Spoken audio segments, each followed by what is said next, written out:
If you can humiliate someone in public, don't be surprised when success walks away from you. The crystal chandeliers of the grand Lexington Ballroom scattered warm golden light across polished marble floors as New York's wealthiest families gathered beneath ceilings painted with scenes of old triumphs and impossible fortunes.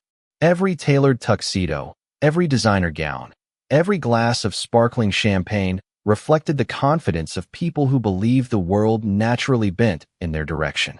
At the center of the celebration stood the Whitmore family, smiling for cameras, shaking hands with senators, investors, and industry leaders while reporters whispered that tonight's billion-dollar partnership with Pierce Global Holdings would reshape the future of American infrastructure.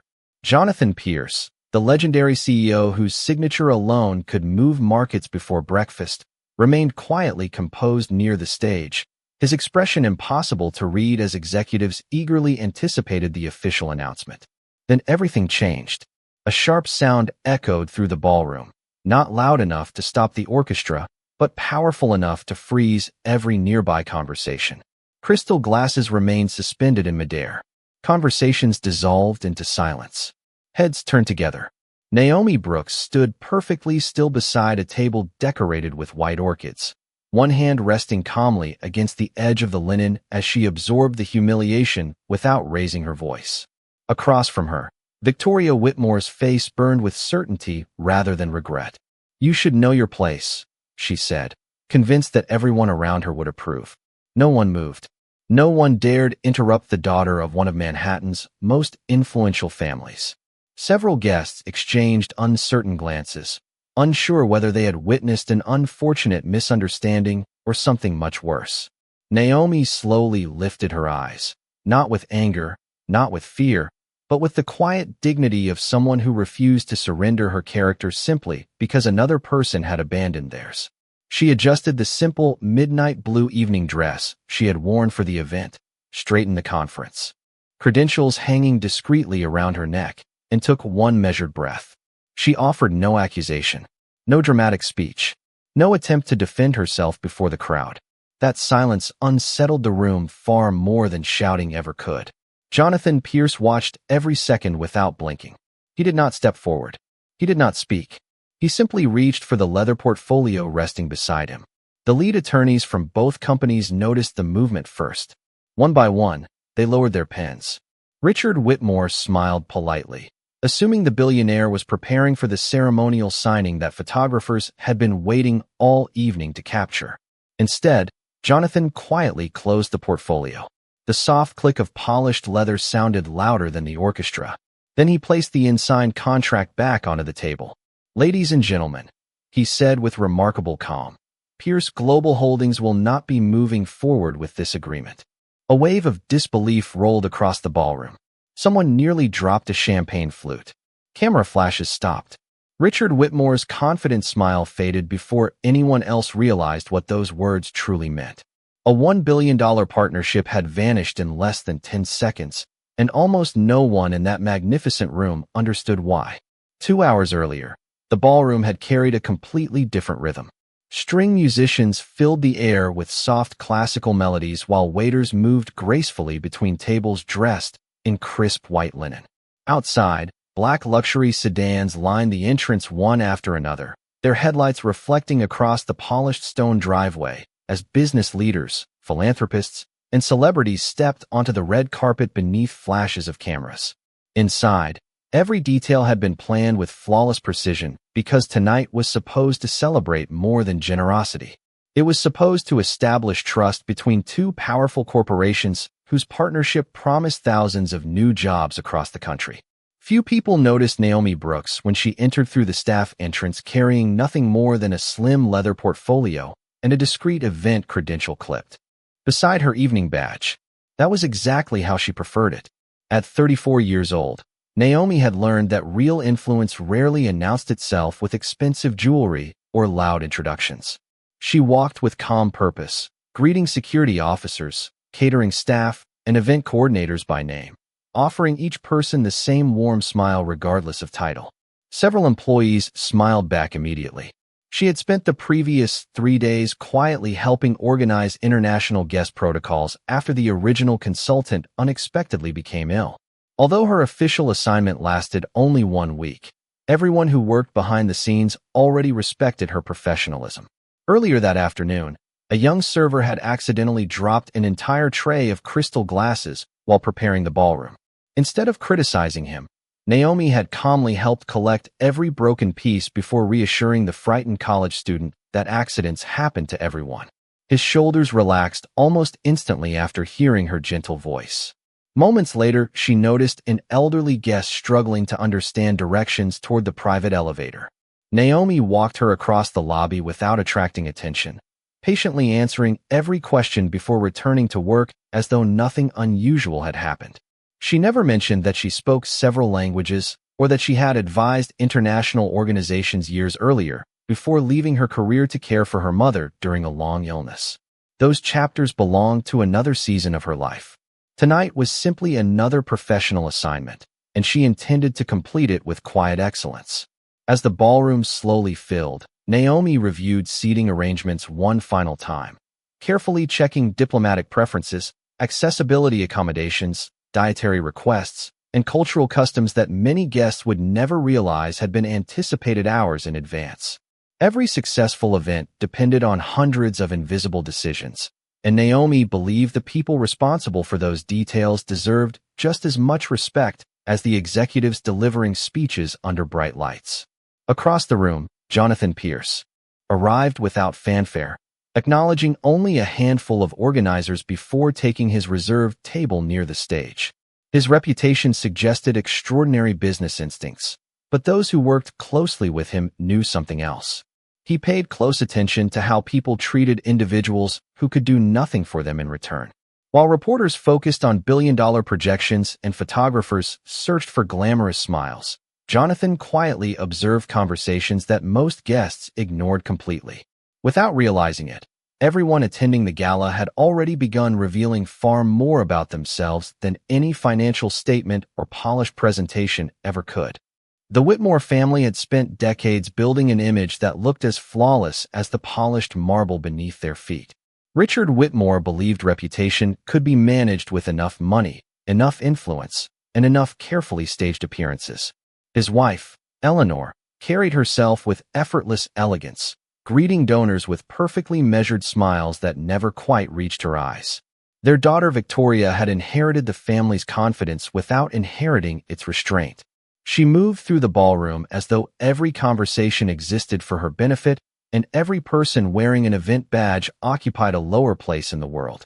Her younger brother Ethan was quieter, more interested in checking stock prices on his phone than speaking with guests, but years of privilege had taught him the same silent lesson. Important people deserved attention. Everyone else simply blended into the background. Around them, executives praised the Whitmores for their success, describing Richard as a visionary and Victoria as the future of the family empire. Every compliment seemed to make her stand a little taller. She thanked people graciously when cameras pointed her direction, but once the photographers moved away, her tone often changed. A catering manager apologized because one table setting had been delayed by less than 2 minutes. Victoria barely looked at him before dismissing his explanation with a wave of her hand. A young violinist accidentally brushed against the edge of her chair while moving between performances. She frowned as though the interruption had ruined the evening. Nearby employees quietly exchanged uncomfortable glances before returning to work. Naomi noticed every interaction while continuing her own responsibilities. She quietly adjusted name cards to accommodate a last-minute diplomatic request, confirmed seating for 2 international guests, and coordinated with security after learning that an elderly donor required wheelchair access through a different entrance. Every problem she solved disappeared before most attendees even realized one had existed. She never expected applause for doing her job well. Across the ballroom, Jonathan Pierce observed the same details from a distance. He listened far more than he spoke. When one of his senior advisors commented that the Whitmores certainly knew how to impress a room, Jonathan simply nodded without offering an opinion. His eyes followed not the speeches, but the moments between them. He watched how Richard acknowledged influential investors before walking past the hotel employees who had opened every door. He noticed which executives thanked their servers and which never looked up from their conversations. Years earlier, Jonathan had learned that billion-dollar negotiations rarely failed because of numbers. They failed because character eventually revealed itself under pressure. Financial reports could be polished. Presentations could be rehearsed. Courtesy could not be faked forever. As the orchestra shifted into a slower arrangement and guests gathered closer to the stage, anticipation spread through the ballroom. Reporters prepared cameras for the signing ceremony, while assistants carried the final contract inside an elegant leather case. Richard straightened his jacket with visible confidence. Victoria smiled toward the crowd, already imagining tomorrow's newspaper headlines. Only Naomi seemed completely unaffected by the growing excitement. She quietly stepped toward a nearby reception table after noticing that one guest's dietary request had been overlooked. She exchanged a few calm words with a member of the catering staff, accepted a replacement serving herself, and began walking carefully across the ballroom, unaware that within moments one small misunderstanding would expose truths that no amount of wealth could ever conceal. Naomi balanced the fresh plate carefully, weaving through clusters of guests with the quiet confidence of someone who understood that the smallest details often mattered most. The elderly ambassador's wife had severe dietary restrictions, and the kitchen had corrected the mistake within minutes. Naomi intended to replace the original meal before the guest ever noticed the difference. She moved slowly, watching every step across the polished marble floor while conversations about investments, mergers, and market forecasts floated through the air around her. At almost the same moment, Victoria Whitmore laughed at something one of her friends had whispered and turned without looking where she was going. The edge of her designer evening wrap brushed against the sleeve of another guest, causing her to pivot unexpectedly. Naomi reacted instantly, shifting the plate away to protect Victoria's gown before it could be stained. The movement worked, but a single champagne flute resting on a nearby cocktail table tipped over, spilling only a small splash across the white tablecloth before rolling harmlessly onto the thick carpet below. The room fell unusually quiet. Victoria looked at the damp cloth for less than a second before directing her frustration toward the nearest person standing in front of her. Her expression hardened. "Do you have any idea how much this event costs?" she demanded loudly enough for several nearby conversations to stop. Naomi remained composed. "I am very sorry for the interruption," she answered gently. "No one was hurt, and I will have this cleaned immediately."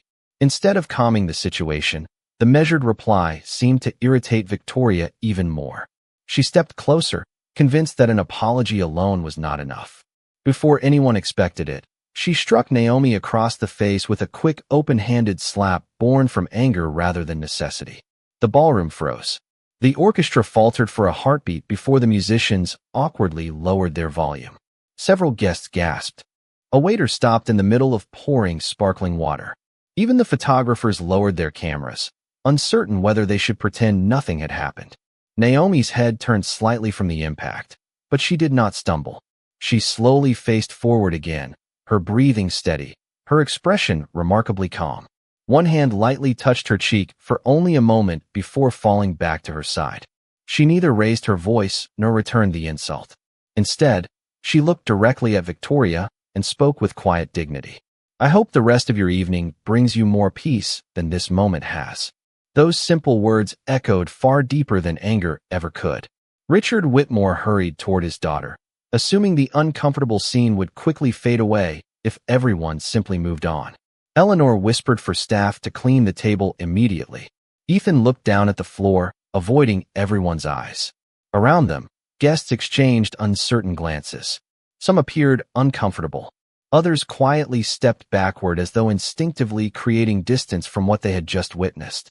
Naomi bent gracefully, picked up her event credential that had slipped loose during the confusion, straightened the fabric of her dress, and prepared to walk away without demanding justice from anyone in the room. Across the ballroom, Jonathan Pierce never took his eyes off her. His fingers rested silently on the leather portfolio containing the unsigned agreement while a realization settled across his face with unmistakable clarity. The evening had just revealed everything he needed to know, and not a single financial projection inside that billion-dollar contract could change what he had witnessed with his own eyes. No one rushed after Naomi. That silence revealed more than any speech could have. She took only 3 calm steps before a member of the hotel staff approached with visible concern. "Miss Brooks, are you all right?" he asked quietly. Naomi offered the same gentle smile she had given frightened employees throughout the evening. "I will be fine," she replied. "Please make sure our guests are comfortable. They should not lose their evening because of one difficult moment." The young employee nodded, almost speechless. Behind her, however, the atmosphere had changed completely. Conversations resumed only in whispers. Investors who had been laughing moments earlier now watched the Whitmore family with cautious eyes. Richard Whitmore forced an uneasy smile and clapped his hands together. "Ladies and gentlemen," he announced, attempting to restore the mood, "let us not allow a simple misunderstanding to distract us from an extraordinary evening." A few polite smiles appeared, but none carried genuine warmth. Victoria folded her arms confidently, convinced she had done nothing wrong. "She should have been paying attention," she muttered to several guests standing nearby. "People working these events need to know how to stay out of the way." Her words drifted farther than she intended. Several executives exchanged uncomfortable glances, but chose not to respond. Eleanor quietly encouraged photographers to prepare for the contract ceremony, hoping cameras would redirect everyone's attention towards celebration instead of embarrassment. At the edge of the ballroom, Jonathan Pierce remained perfectly still. His chief legal counsel leaned closer and spoke in a voice barely above a whisper. "Everything is ready for the signing whenever you are." Jonathan did not answer immediately. His eyes followed Naomi as she calmly thanked another employee who offered her a clean handkerchief. She accepted it graciously, touched it lightly against her cheek for only a second, then returned it with sincere appreciation. She refused special treatment. She refused sympathy. Most of all, she refused to surrender her dignity. Jonathan finally spoke without taking his eyes off the scene before him. "Tell me," he asked his attorney, "what do our leadership standards say about respect?"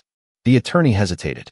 "Our corporate charter states that character is the foundation of every long-term partnership." Jonathan nodded slowly. "Exactly." Nearby, Richard approached with the confidence of a man expecting congratulations. "Jonathan," he said warmly, extending his hand, "shall we make history?" Jonathan looked at the offered hand but did not reach for it. Instead, he glanced toward Naomi one final time before turning back to Richard. "History is exactly what we are making tonight," he answered quietly. Richard laughed politely, assuming the remark referred to the size of the agreement. He had no idea those words carried an entirely different meaning. Around the ballroom, members of Jonathan's executive team quietly closed their presentation folders one after another. Pens disappeared into jacket pockets. Tablets went dark. The legal assistants carefully gathered duplicate contracts without speaking. The movement was subtle, almost invisible, yet several experienced investors noticed it immediately. Something had shifted. They could feel it before anyone explained it. Victoria continued greeting guests with confident smiles, completely unaware that the future she had imagined only minutes earlier was already slipping away. Jonathan rested one hand upon the leather portfolio containing the unsigned agreement. He inhaled slowly, exhaled once, and made a decision that would echo through every boardroom in Manhattan before the next sunrise. The ballroom felt strangely larger after the excitement faded. Soft violin music drifted through the crystal chandeliers, but every note seemed to disappear into the uneasy silence hanging over the room. Naomi walked toward the tall windows overlooking the Manhattan skyline, where thousands of lights shimmered across the Hudson River like scattered stars. She rested one hand lightly against the cool marble windowsill and watched the city breathe beyond the glass. Behind her, conversations slowly returned, although none carried the carefree laughter that had filled the evening only minutes before. She closed her eyes for a brief moment and drew one steady breath. Years earlier, her mother had once told her that another person's anger should never become permission to lose your own peace. Naomi repeated those words silently, allowing them to settle where hurt might otherwise have remained.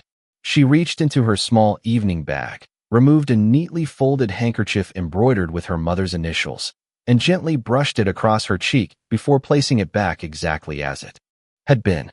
There was no bitterness in her expression, only quiet resolve. A young waitress approached hesitantly, holding a fresh glass of water with trembling hands. "Miss Brooks," she whispered, "I just wanted to say, I am sorry that happened. Naomi accepted the glass with genuine gratitude. Thank you, she answered softly. Please do not carry someone else's choices on your shoulders. You have already shown me kindness, and that matters much more. The waitress smiled through moist eyes before returning to her duties with noticeably straighter posture. Across the ballroom, Jonathan Pierce continued watching without interruption. He noticed how Naomi comforted the very people who believed they should be comforting her. He noticed that she never searched the room for sympathy, never attempted to embarrass anyone, and never demanded recognition for her composure. Character revealed itself most clearly when no reward was guaranteed. His senior advisor quietly stepped beside him once more. If we delay much longer, she said carefully, the media will begin asking questions. Jonathan answered without looking away from the window where Naomi stood beneath the warm reflection of chandelier light. Sometimes, he replied, the most important answer is worth waiting for. Nearby, Richard Whitmore continued greeting investors with practiced confidence, unaware that many of them had begun observing him instead of admiring him. Several executives whispered among themselves. Others glanced toward Naomi with expressions that had shifted from curiosity to respect. Even employees who had never spoken to her before now instinctively nodded as they passed. Respect had begun moving quietly through the ballroom, one person at a time, while prestige seemed to be slipping in the opposite direction. Naomi finally turned away from the window after finishing the last sip of water. She carefully placed the empty glass onto a nearby silver tray, thanked the server once again, straightened the event credential resting against her dress, and calmly started walking toward the exit reserved for event staff. Every step echoed softly across the polished marble floor. She believed her. Work for the evening had ended. She had no intention of interrupting the ceremony or changing anyone's mind. She simply wished to leave with the same dignity she had carried into the ballroom. Jonathan Pierce watched her reach the edge of the room. Then, with one quiet movement, he lifted the leather portfolio from the table and began walking toward the stage. Every conversation stopped before he spoke a single word. Jonathan Pierce stepped onto the stage with the leather portfolio resting beneath one arm. The movement was so ordinary that many guests smiled, believing the ceremony was finally beginning. Camera crews lifted their lenses. Reporters adjusted microphones. Richard Whitmore buttoned his jacket and walked forward with practiced confidence, extending his hand toward the billionaire. Jonathan acknowledged the gesture with a polite nod, but made no attempt to shake it. Instead, he placed the portfolio on the signing table and slowly opened it. The contract rested inside, perfectly prepared, every page marked, every signature line waiting. For a long moment, he simply looked at the document, while the ballroom remained silent enough for the distant hum of the city beyond the windows to be heard. Then, with calm precision, he closed the portfolio again. The sound echoed through the room like the turning of a final page. Ladies and gentlemen, Jonathan began, his voice steady and unmistakably clear. My company has spent more than 12 months evaluating this partnership. We examined financial reports, operational performance, legal compliance, market forecasts, and long-term strategy. Every number met our expectations. Richard smiled again, relieved for only an instant. Jonathan continued before anyone could applaud. But there is one measurement that never appears on a balance sheet. The smile disappeared. Every eye remained fixed on the stage. Character, Jonathan said quietly. Character is revealed by how people treat someone who cannot improve their position, increase their profit, or influence their reputation. No one moved. Victoria stared upward, confused by the direction of his words. Jonathan turned slightly and looked toward the ballroom entrance where Naomi had nearly reached the staff corridor. Miss Brooks, he called calmly. Naomi stopped walking. She hesitated before turning around, surprised that anyone had spoken her name through the microphone. Hundreds of faces shifted toward her at once. Jonathan offered a respectful nod. Would you please remain for another moment? Naomi slowly returned, not toward the center of attention, but only far enough to hear him clearly. Jonathan faced the audience once again. Most of you believe tonight was designed to evaluate whether Pierce Global Holdings should trust the Whitmore family with a $1 billion partnership. That is true. What none of you knew is that I never evaluate trust only inside conference rooms. A ripple of uncertainty spread through the guests. Every event, Every dinner, every meeting tells me something that spreadsheets never can. I watch how leaders treat receptionists, drivers, hotel staff, servers, security officers, and consultants whose titles are unknown to them. Respect cannot be performed only when cameras are recording. Richard's face drained of color. Eleanor lowered her eyes. Victoria opened her mouth to explain, but no words came. Jonathan continued with complete composure. Miss Brooks was not responsible for your decision tonight. She simply revealed it. She protected another guest before protecting herself. She answered humiliation with dignity. She showed more leadership in one quiet minute than many executives display during an entire career. He rested one hand upon the unopened portfolio. Therefore, Pierce Global Holdings will not proceed with this partnership. Any organization willing to disregard the humanity of one person in public cannot expect us to trust its judgment in private. Our agreement ends here. The silence that followed felt heavier than the contract itself, because everyone present understood that no negotiation, no apology, and no amount of money could immediately restore what had just been lost. No one applauded. The ballroom remained wrapped in a silence so complete that even the faint clinking of crystal from the reception tables sounded unusually loud. Richard Whitmore lowered his outstretched hand and stared at Jonathan Pierce as though he had misunderstood every word. "Jonathan," he said carefully, struggling to recover his composure. "Surely one unfortunate incident should not erase a year of negotiations." Jonathan answered with the same calm expression he had carried throughout the evening. "One incident rarely destroys trust, Richard. It reveals whether trust ever truly existed." Those words settled heavily across the room. Eleanor stepped forward, her confident posture replaced by visible uncertainty. "Miss Brooks," she said, turning toward Naomi for the first time that evening with genuine humility, "I owe you an apology. There is no excuse for what happened." Naomi met her eyes with quiet kindness, but remained silent. Victoria stood frozen only a few feet away. The certainty that had filled her voice earlier had completely disappeared. She looked around the ballroom, expecting someone to defend her, but every familiar face now avoided her gaze. Investors who had admired her confidence only an hour before quietly stepped aside. Friends who had laughed at her remarks now pretended to study their phones. For the first time in her life, privilege offered no protection from consequence. She slowly approached Naomi, her voice barely above a whisper. "I was wrong," she admitted. "I judged you before I knew anything about you. I thought status determined value.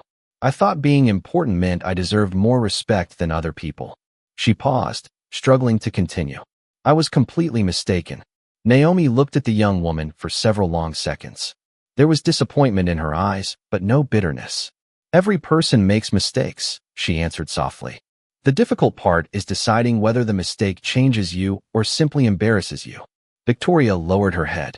Tears gathered in her eyes, not from public humiliation, but from finally recognizing the weight of her own choices. Richard took a slow breath and faced Jonathan once more. "If there is anything we can do to earn another opportunity, we will do it." Jonathan considered the question before answering. "You do not rebuild integrity by asking for another contract," he replied. "You rebuild it by changing how you treat people when there is nothing to gain." His words were directed to everyone in the ballroom, not only the Whitmore family. Naomi gently adjusted the credential hanging beside her dress and offered a small, reassuring smile. "I did not come here hoping anyone would lose a business agreement," she said quietly. "I came here to help an event succeed. I still hope every person in this room succeeds. But success lasts only when respect grows alongside it." Several employees standing near the back of the ballroom exchanged emotional glances. The young waiter Naomi had encouraged earlier stood a little taller. The elderly ambassador's wife smiled warmly toward her from across the room. Even members of Jonathan's executive team seemed deeply moved by the simplicity of her words. There was no celebration, no victory, and no triumph in Naomi's expression. Only grace. Somehow that grace carried more influence than wealth, titles, or billion-dollar contracts ever could. The gala ended without the celebration anyone had imagined. Guests departed quietly beneath the glow of the hotel's grand entrance. Their conversations no longer centered on markets or billion-dollar forecasts, but on a lesson they had witnessed with their own eyes. Outside, A cool Manhattan breeze carried the distant sounds of traffic as black cars disappeared one by one into the evening. Naomi Brooks stepped onto the wide stone staircase, pausing only long enough to thank the doorman who held the entrance open for her. He nodded with quiet respect, and she returned the gesture with the same warm smile she had offered every person she met that night. Nothing about her posture suggested victory. Nothing about her expression suggested revenge. She simply walked forward with the steady confidence of someone whose peace no longer depended upon the opinions of strangers. Behind her, inside the nearly empty ballroom, the Whitmore family remained standing together in complete silence. The unsigned contract still rested upon the polished table, untouched beneath the soft chandelier light. Richard slowly closed the leather portfolio himself before handing it back to Jonathan Pierce. There were no arguments left to make, only consequences to accept. Jonathan offered a respectful handshake, not as a business partner, but as one human being acknowledging another's opportunity to change. "This does not have to become the end of your story," he said quietly, "but it should become the beginning of a different one." Richard nodded without speaking. Eleanor gently placed one hand on Victoria's shoulder. For the first time in many years, the young woman looked beyond expensive decorations and elegant surroundings. She noticed the employees folding table linens, the musicians carefully packing away their instruments, the housekeeping staff restoring the ballroom after everyone else had enjoyed the evening. People she had barely seen before now seemed impossible to ignore. She walked toward the young waiter Naomi had comforted earlier and quietly apologized for the way she had spoken during the event. He accepted with a polite smile that carried neither resentment nor triumph. It was only a beginning, but genuine change often began with simple words sincerely offered. Across the lobby, Jonathan watched Naomi step through the revolving doors into the city lights before turning toward his executive team. "Find out where Miss Brooks plans to work next," he said. "Someone with her judgment, professionalism, and character belongs at the decision-making table, not hidden behind it." His advisors nodded immediately. Weeks later, while newspapers continued discussing the canceled agreement and analysts debated the financial impact, those who had attended the gala remembered something entirely different. They remembered the woman who answered disrespect with dignity. They remembered that true leadership required no spotlight and no title. They remembered that character could transform a room more completely than power ever could. As the first light of morning reflected across the glass towers of Manhattan, Naomi arrived at a new office building carrying the same slim leather portfolio she had carried into the gala. She paused before entering, looked briefly toward the rising sun, and smiled softly. Some opportunities were earned through talent. Others arrived because kindness refused to surrender under pressure. The city awakened around her, bright and full of possibility, while somewhere behind those distant streets another family quietly began learning that the greatest fortune anyone could ever build was not measured in dollars, but in the respect they chose to give every single person they met.